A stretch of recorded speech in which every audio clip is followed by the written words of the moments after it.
The black Maybach glided smoothly toward City Hall, the chill of the leather seats seeping through my suit trousers, a perfect match for the aura of the woman beside me. I glanced over at Eleanor Vance. She was wearing a crisply tailored white blouse today, her long hair pulled back in a flawless chignon that exposed the elegant line of her swan-like neck. Sunlight streamed through the window, tracing a profile that was exquisite but glacial. Her long lashes, like tiny fans, concealed every flicker of emotion. In 2 years of marriage, this was the countless time I tried to read something, anything on her face. Even annoyance would have been something, but I failed every time. She was like a precision instrument running on a set program. Always calm, rational, and impenetrable. After we sign, the partnership between Davenport Industries and Vance Corp won't be affected.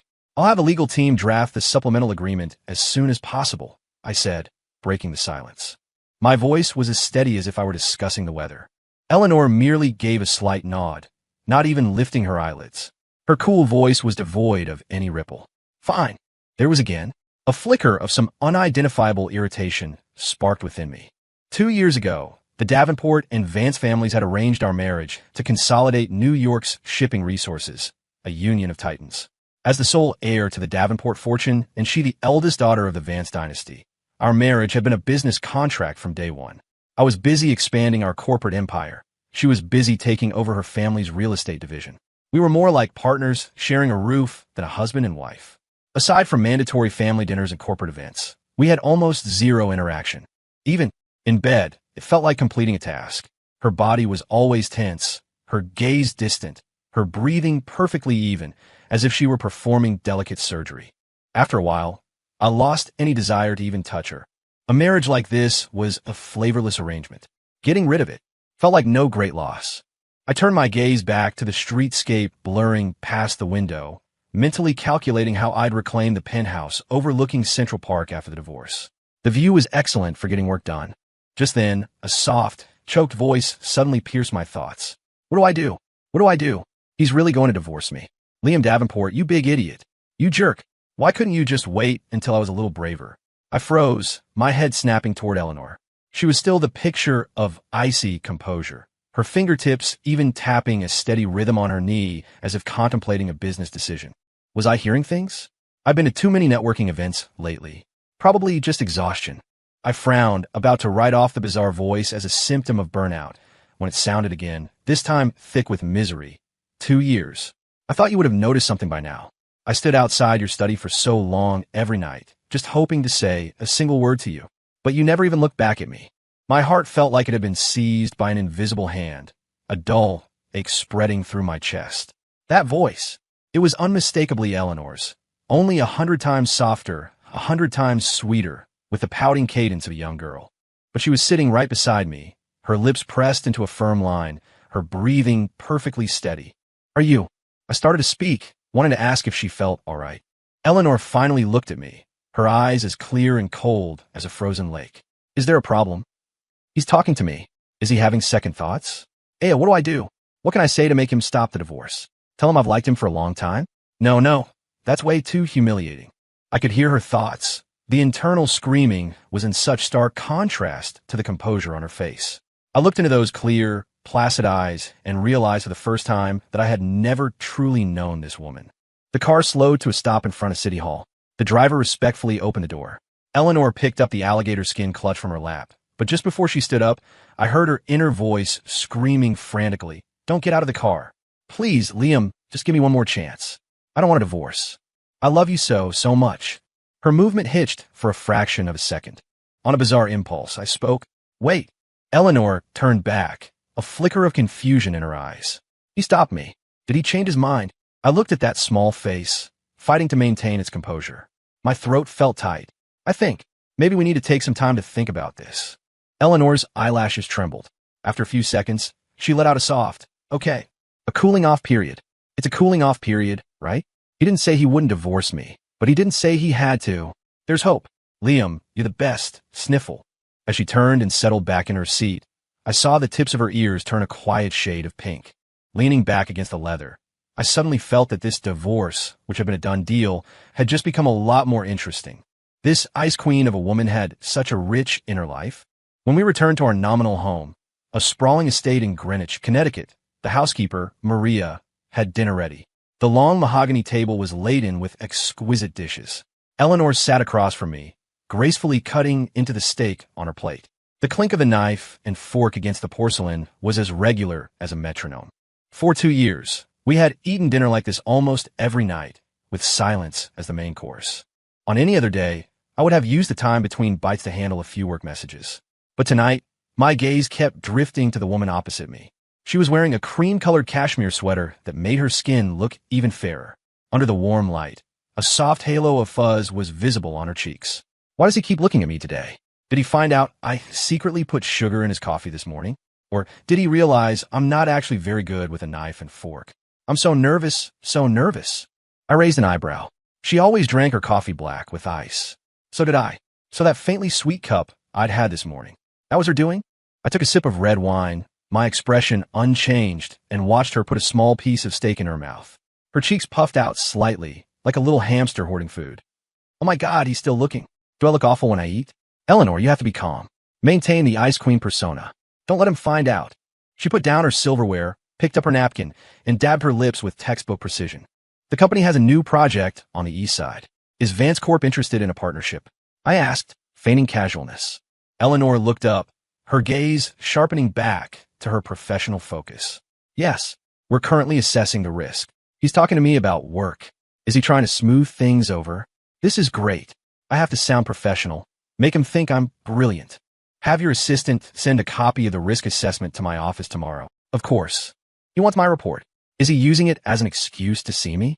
Liam Davenport, you sly fox. I nearly choked on my wine. Was this woman's train of thought always this? Creative? Dinner ended in a strangely harmonious atmosphere. Eleanor stood up to go to her room. As she passed me, her inner monologue started up again. Should I say goodnight? Say it. Just say it. It's only one word. No, that's too deliberate. Her steps faltered for a moment, but in the end, she said nothing and went straight upstairs. Watching her slightly hurried retreat, a smile tugged at the corner of my mouth.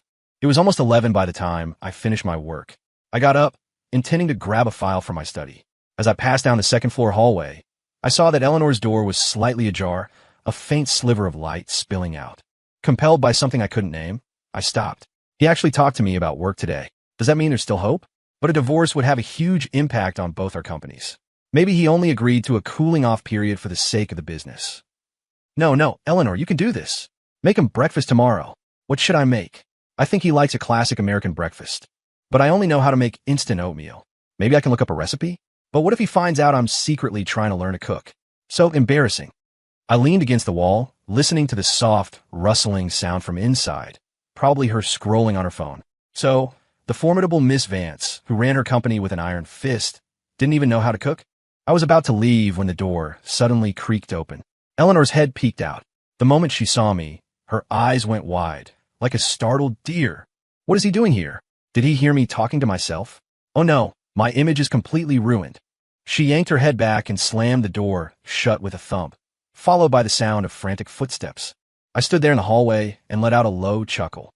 This Eleanor Vance, it turned out, was far more interesting than I'd ever imagined. The next morning, for the first time in a long while, I didn't have my driver come and decided to have breakfast at home. When I walked into the dining room, Eleanor was already there. In front of her were 2 plates of what looked like very strange pancakes.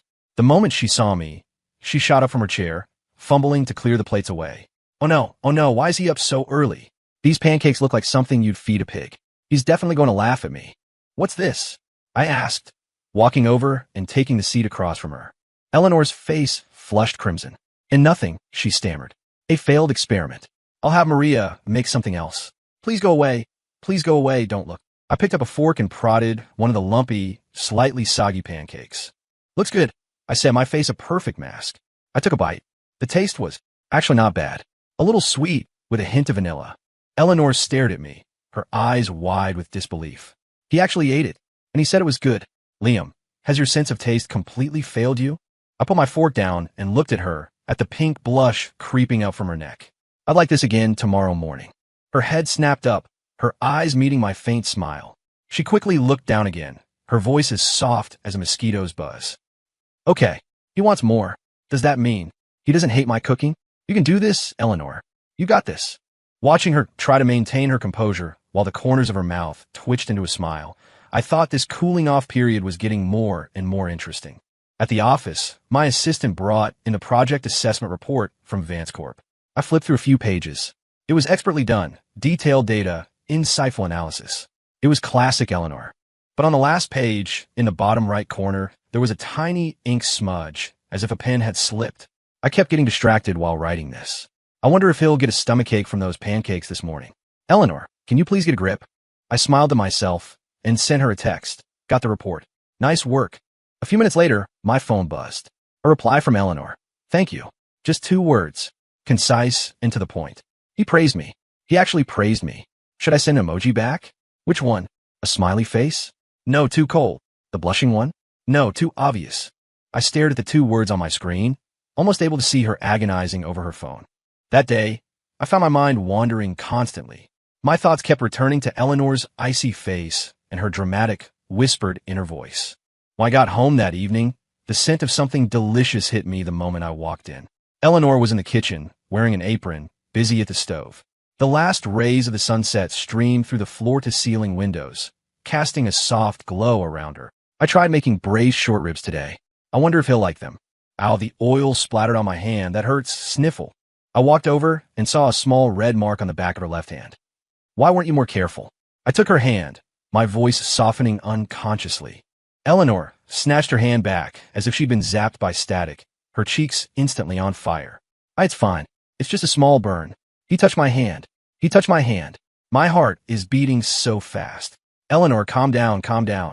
I went to the living room to get the first aid kit, then came back and gently took her hand again, carefully applying burn cream to the spot. Her skin was soft, her fingertips cool and trembling slightly. He's putting ointment on my burn. He's so gentle. Liam, you big jerk. Why were you so cold to me before? I looked up and met her wide, shimmering eyes, which clearly reflected my own image. Be more careful next time, I said softly. Eleanor looked down, nodding with a quiet hum, her ears so red they looked like they might catch fire. The short ribs that night were incredible. I ate 2 full plates. Eleanor sat across from me, eating in small, delicate bites, a faint smile playing on her lips the entire time. I knew something was quietly changing. That weekend, my grandmother, the Davenport matriarch, called unexpectedly, summoning us for dinner at the family estate. She had never been happy about my marriage to Eleanor, finding her too cold and not the type of woman to properly manage a household. Every dinner, there was a minefield of subtle tensions. On the way to the estate, Eleanor sat in the passenger seat, constantly smoothing out her dress, clearly nervous. Oh God, is Grandma going to criticize me again? Liam, can you please stick up for me later? I reached over and took her hand. It was ice cold and trembling. Don't be nervous. I'm here. Eleanor's head shot up, a flash of surprise in her eyes before she looked down again, her voice barely a whisper. Okay, he's holding my hand. Is he trying to comfort me? This is wonderful. When he's here, I feel like I'm not so scared. As expected, my grandmother didn't even try to be pleasant. At the dinner table, she kept piling food onto my plate, completely ignoring Eleanor. Liam, dear, you're looking so thin lately. Eat more. Don't work yourself to the bone. If it's too much, delegate more to your staff. Eleanor ate her food in silence, not saying a word. Grandma still doesn't like me. Did I do something wrong? My grandmother placed a piece of prime rib on my plate. I immediately cut off the best portion and placed it on Eleanor's. You eat this. Eleanor looked at me, her eyes wide. My grandmother froze, then said with displeasure, Liam, why are you serving her? Doesn't she have her own hands? Grandma, I said, my tone even but firm. Eleanor is my wife. My grandmother was silenced. She didn't say another word on the topic. Eleanor kept her head down, eating the piece of meat in small bites, but her eyes were quietly turning red. He actually stood up for me and gave me his food. Liam, you big jerk. Why are you only starting to be nice to me now? After dinner, my grandmother called me into the study and immediately let me have it. Are you out of your mind? You're defending that ice block of a woman? It's clear she's got you wrapped around her little finger. Grandma, Eleanor isn't what you think. Then what is she? In 2 years of marriage, has she ever smiled at you? Cared for you? It's obvious she only married you for the Vance family's benefit. She didn't, I said, my voice resolute. I thought of her soft inner voice, of her clumsy attempts to make me breakfast, of her trying to hide the pain from small burn. She wasn't cold. She just didn't know how to show her feelings. My grandmother started to say something else, but I cut her off. Grandma, Eleanor and I will handle our own affairs. When I walked out of the study, I saw Eleanor standing in the hallway. Her eyes lit up when she saw me. He's out. Did he get into a fight with Grandma? It's all my fault. I walked over and took her hand. Let's go home. Eleanor looked at me, stunned, then nodded emphatically, letting me lead her out of the estate. She was silent in the car. It wasn't until we were almost home that she said in a small voice, "Thank you." "Liam, thank you." I glanced at her. The passing streetlights cast shifting shadows across her face, softening her features. "We're married," I said quietly. Her head snapped up, her eyes glistening with unshed tears that she stubbornly refused to let fall. "Married? Yes, we're married." Her voice was soft, but it tickled my heart like a feather. The days passed, and the relationship between Eleanor and me began to change in ways I hadn't anticipated. We started having breakfast together, watching movies together, drinking wine on the balcony together. She was still a woman of few words, but the ice in her eyes was melting, and sometimes she would offer me a small, shy smile. And me? I was becoming addicted to listening to the little theater in her mind. When I was getting dressed, she would be thinking, "That suit looks so good on him today, it makes his legs look so long." When I was working late, she'd secretly bring me a cup of coffee, thinking, "Finish up soon, I want to go stargazing with him." When I was sick, she'd clumsily try to take care of me, her mind racing in a panic. What do I do? What do I do? He seems really sick. It's all my fault for not taking good care of him. I realized that this ice queen had the softest heart. She had just spent her life protecting it under a shell of frost, hiding all her emotions deep inside. I started looking forward to coming home, to seeing her waiting for me at the dinner table, to hearing those sweet, secret thoughts. I knew then that I was kind of falling in love with this woman of beautiful contradictions. The annual New York Business Gala arrived on schedule. As the heads of Davenport Industries and Vance Corp, Eleanor and I were expected to attend. The event was held at the city's most luxurious five-star hotel, a glittering affair of couture and champagne. Eleanor wore a silver evening gown that made her skin look like snow and accentuated her slender figure. Her hair was swept up, showing off that elegant neck, adorned with the diamond necklace I'd given her. It was a casual gift for our first anniversary. I never imagined she'd wear it so often. "He looks so handsome tonight. So many women are staring at him." Oof. I took her hand as we entered the ballroom, feeling the gazes from all around us. Envy, jealousy, and sheer curiosity. "Are you tired?" I leaned in and murmured close to her ear. Eleanor shook her head, a faint blush on her cheeks. "Not at all. He's so close to me. My heart is beating so fast." We had barely found our footing when people began flocking to us. "Mr. Davenport, Mrs. Vance, you two make such a power couple. Liam, great to see you." That last merger went smoothly. I handled the pleasantries one by one while Eleanor stood by my side, maintaining a polite smile and adding a quiet word here and there. Just then, a woman in a crimson dress approached us. It was Scarlett Reed, the CEO of a fast-rising tech startup. "Liam, it's been too long," Scarlett purred, her eyes boldly roaming over me. "Ms. Reed," I acknowledged with a curt nod. "And this must be Mrs. Vance. It's a pleasure to finally meet you. You're even more beautiful than the rumors say," Scarlett said, turning to Eleanor, but her tone held a subtle, provocative edge. Eleanor just gave her a slight nod, saying nothing. Who is this woman? She's dressed like a fire engine, and she's staring at Liam. I hate her. I discreetly tightened my grip on Eleanor's hand. I could feel a slight tremor in hers.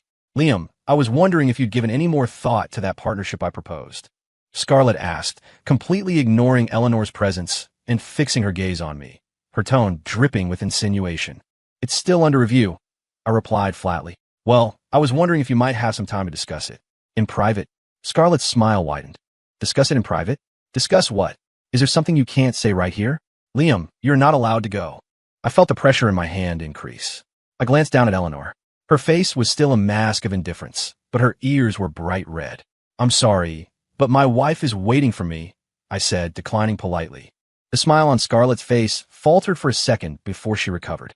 "What a shame. We'll have to schedule something another time, Liam." With a meaningful look at Eleanor, she turned and walked away. "Let's get a drink," I said, leading Eleanor toward the bar. "Oof, that woman is so annoying." "Liam, why did you talk to her for so long? Do you think she's better than me?" I looked at her pouting expression, feeling a mix of amusement and sympathy. "Jealous?" I asked, handing her a glass of champagne. Eleanor took it, sipped, and turned her head away. "No, I'm not jealous. I just think she's obnoxious. She began downing the champagne, her cheeks slowly turning rosy. Slow down, I said, reaching for a glass. I'm not drunk, she insisted, moving the glass away and taking another large gulp. I have to drink. I need the courage to glare at all the women who are staring at you. I watched her helplessly as she finished her third glass. Her tolerance for alcohol was notoriously low. At business dinners, she always substituted with tea. I didn't know what had gotten into her tonight. Come on, let's go home, I said, steadying her by the waist. Her body was already starting to go limp. No, it's not over yet. Eleanor swayed, her eyes growing hazy. I haven't staked my claim yet. I can't leave. Just then, Scarlett reappeared, glass in hand, a sly smile on her face. Liam, you won't mind if I offer a toast, will you? Before I could respond, Eleanor suddenly looked up, her eyes misty with drink, but surprisingly firm. He can't have any more. I'll drink it for him. Without another word, she snatched the glass from my hand and drained it. Trying to get my husband drunk? Not on my watch. Scarlett was momentarily stunned, then laughed. Mrs. Vance, you really can hold your liquor. Eleanor ignored her, grabbed my hand, and started pulling me toward the exit. We're going home. Her steps were unsteady. I quickly wrapped an arm around her, half carrying her out of the ballroom. In the car, Eleanor leaned against my shoulder, her cheeks flushed like ripe apples. Her breath was sweet with champagne as she looked at me with foggy eyes. Liam, she began, her voice impossibly soft. Do you think that Scarlet Woman is better than me? She mumbled, her lip trembling as her eyes welled up. Say it, just say it.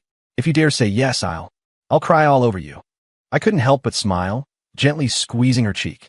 No, you're the best. Eleanor's eyes lit up, then her brow furrowed. Really? Yay. He said I'm the best. She grinned, happy as a child who'd just been given candy, her eyes curving into little crescents. Back at the house, I carried her into the bedroom. Just as I was about to lay her on the bed, she threw her arms around my neck and buried her face in my shoulder. Liam, I love you. Her voice was thick and nasal, laced with a deep vulnerability. I've loved you for so long. Ever since I first saw you at that business reception. But you were always so cold to me. I thought you would never, ever love me back. My heart lurched. I looked down at the woman in my arms. Her eyes were wet and glistening like a lost fawn's. I know, I said, my voice gentle. Eleanor looked up in surprise. You know? Yes, I know. I stroked her hair softly. I love you too, Eleanor. He said he loves me too. He called me Eleanor. Not Mrs. Vance, not Eleanor Vance, just Eleanor. Tears suddenly spilled from her eyes, hot drops falling onto my shirt. You big jerk. She sobbed, weakly pounding my chest. Why did it take you so long to say it? I thought you were going to divorce me. I was so scared. I couldn't sleep for nights. I'm sorry, Eleanor. I'm so sorry. I whispered, holding her tight, my heart aching for her. I knew how much this woman had shouldered. Raised from birth to be the Vance heir, she'd learned business, etiquette, and how to survive in the corporate jungle. She'd learned to protect herself with a shell of ice, to bury every emotion. She loved me, but didn't dare say it, choosing instead to watch from afar, to do small, secret things for me. I thought of her inner voice, of her clumsy breakfasts, of her hiding a painful burn. My heart felt full to bursting. We're not getting divorced, right? Eleanor looked up, her face streaked with tears, looking like a little kitten begging for affection. We're not getting divorced. Right. No divorce, I promised. I lowered my head and gently pressed my lips to hers. Her lips were soft, tasting of champagne and sweetness. She froze for a second, then clumsily began to kiss me back. He's kissing me. He's kissing me. I deepened the kiss, pouring all my regret and all my love into it. We tumbled onto the bed, a tangle of limbs and whispered words. Moonlight filtered through the windows, bathing us in its soft glow. I knew, in that moment, that the story of Liam and Eleanor was only just beginning. The next morning, Eleanor woke up in my arms. A sliver of sunlight peeked through the curtains, illuminating her face. She rubbed her eyes, and when she saw me watching her, her face exploded in a blush, and she dove under the covers. Oh my God, did I do something totally embarrassing yesterday? I think I confessed to him and hugged him. I laughed, pulling her out from under the blanket. You're awake? Eleanor wouldn't meet my eyes, burying her face in my chest. Was I drunk yesterday? Please say no. Please say you don't remember anything. Yes, very drunk, I teased, and you said a lot of crazy things. Eleanor's body tensed. What? What did I say? She asked nervously. Please don't let it be the confession. So humiliating. I picked up my phone and played a video I'd recorded last night. On the screen, a very drunk Eleanor was clinging to me, sobbing her heart out. Liam, I love you. You can't divorce me. You big jerk. Why do you only like me now? Watching the video, Eleanor's face went from pink to scarlet, a blush that spread all the way to the tips of her ears. She lunged for my phone to delete the evidence, but in her flustered state, she only managed to pause the video. Aya, this is mortifying. Eleanor, how could you be so pathetic? I laughed and pulled her into my arms. I thought it was cute. Eleanor buried her head in my chest again, her voice muffled. It was not cute. He thinks it's cute. Is he making fun of me? It really was, I said, leaning down to kiss her forehead. Eleanor, I love you. This isn't a whim. It's real. Her head shot up, her eyes shimmering with fresh tears. Really? Really? I looked into her eyes, my voice full of sincerity. I was wrong before. I neglected your feelings. That will never happen again. More tears fell, but this time they were tears of joy. She threw herself into my arms, holding on tight. Liam, I love you too. I've loved you for so long. Sunlight streamed into the room, warming our skin. I knew our future would be just like this sunlight, bright and full of warmth.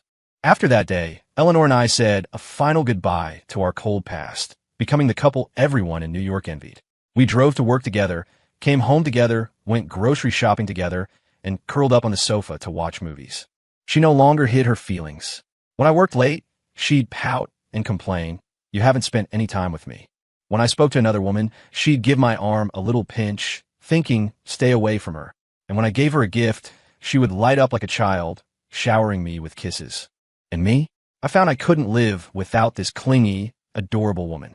I started to slow down at work, making more time for her. I took her to watch the sunrise, to walk on the beach, to see the lavender fields in Provence that she'd always dreamed of. Under a sky full of stars in the French countryside, I got down on one knee and pulled out the ring I'd had made. Eleanor, I know we're already married, but I owe you a proper proposal. Will you marry me? She covered her mouth, tears streaming down her face as she nodded vigorously. Yes, I will. Yes, yes, 1,000 times yes. Liam, I love you. I slid the ring onto her finger and pulled her into a tight embrace. The evening breeze carried the scent of lavender and the sweet fragrance of happiness. Not long after, Eleanor discovered she was pregnant. She came running to me one morning, holding a pregnancy test, her hands shaking. Liam, look. The two clear lines on the stick felt like a bolt of joyful lightning. I stared for a few seconds, then swept her up into my arms, spinning us around and around. I'm going to be a dad. Eleanor, I'm going to be a dad. She laughed, tapping my shoulder. Slow down, slow down. Be careful of the baby. A baby. Our baby. From that day on, I became the most negligent CEO in New York. I canceled all non-essential meetings and dinners, coming home on time every single day. I learned to cook nutritious meals for her, to read her stories, to give her foot massages. Watching her belly grow, feeling our baby kick inside her, filled my heart with a happiness I had never known. Eleanor had a rough time with morning sickness, often feeling miserable for hours on end. It killed me to see her in discomfort. You're working so hard, Eleanor, I'd say, holding her and gently rubbing her back. She'd lean against me and shake her head weakly. It's not hard, as long as the baby is healthy. Baby, you have to be good. Don't make your daddy worry. I knew this woman had given so much for me, for our baby. 10 months flew by. The day Eleanor went into labor, I paced the hospital waiting room like a caged animal, my palms sweating. After what felt like an eternity, a nurse emerged carrying a small bundle. Congratulations, Mr. Davenport. It's a healthy boy. Mother and son are both doing well. I looked at the tiny, wrinkled little person, and a wave of emotion washed over me. Excitement, relief, and a profound sense of wonder. This was my child. Our child. I went into the room. Eleanor was lying in bed, pale, but with a look of pure, gentle love in her eyes. I walked over and took her hand. You did it, Eleanor. You were amazing. She gave me a weak smile. Look at him. Isn't he perfect? He looks like you. He has your eyes. I leaned down and kissed her forehead. Yes, he's perfect just like you. A soft blush colored her cheeks as she whispered, hum. Liam, I love you. I looked at her, my heart overflowing with gratitude. Thank you, Eleanor. Thank you for walking into my life, for teaching me how to love and be loved. The road ahead was long, but I knew that as long as she was by my side, every day would be perfect. Time flies. Our son, Cole, is now a year old. The little guy inherited Eleanor's beauty and my wits. He's a clever, charming terror. Every day when I come home from work, the sight of Eleanor holding Cole at the door, waiting for me, melts away all my fatigue. Dada! Cole squeals when he sees me, stretching out his little arms. I lift him up and kiss his chubby cheek. Did you miss Dada? Yes, he answers in his sweet, babbling voice. Eleanor stands beside us, watching her two boys, her face radiating pure happiness. This is so nice. At night, after Cole is asleep, we sit on the balcony, sharing a glass of wine. The moonlight bathes us in its quiet, gentle glow. What are you thinking about? I ask, taking her hand. Eleanor leans her head on my shoulder. I was just thinking, I wish we'd been like this sooner. But this is good too. I lean down and kiss her lips. It's not too late. No, it wasn't too late. As long as we were together, every day was the best time of our lives. I looked at the woman beside me, her eyes sparkling like they held all the stars in the sky. This was the life I wanted. Her, our child, and a warm, loving home.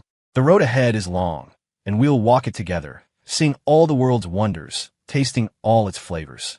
Because I love her, and she loves me. And that is more than enough.